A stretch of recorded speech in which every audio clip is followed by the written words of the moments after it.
एक लड़का था, लड़की से शादी हो गई। लड़की का पिता अकेला था, मम्मी नहीं थी, उसकी माँ नहीं थी। तो जो बहू आई थी उसने कहा, मैं आपके पिताजी की सेवा नहीं कर सकती, इनकी व्यवस्था कहीं और कर दो। लड़की ने बोला, अरे तू क्या बोल रही है, मेरा पिता है, मुझे पाला है, पोसा है, बड़ा किया है। 1 साल बीत गया, 2 साल बीत गया। लड़की ने फिर बोला, मैं आपके पिताजी की सेवा नहीं कर सकती, इनको कहीं और रख लो। अरे तू क्या कह रही है, उनके कंधों पे जो घाव हैं ये मुझको उठाने से ही हुए हैं, तू क्या कह रही है।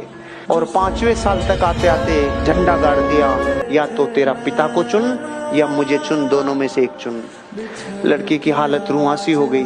वो 12 बजे रात को उठा और अपने पिताजी को बोला, पिताजी चलो घूमने चलते हैं। पिताजी को लिया और दूर जंगल में, और जंगल के बीच में बोला, बस पिताजी आपका मेरा साथ यहीं तक था, अगर आपको रखता हूं तो वो मेरे को छोड़ के जाती है।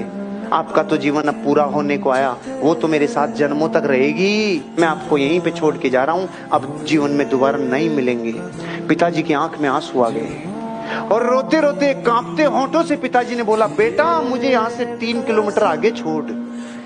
तो बेटे ने पूछा, क्यों पिताजी। क्योंकि बेटा मैंने भी 20 साल पहले अपने बाप को यहीं छोड़ा था।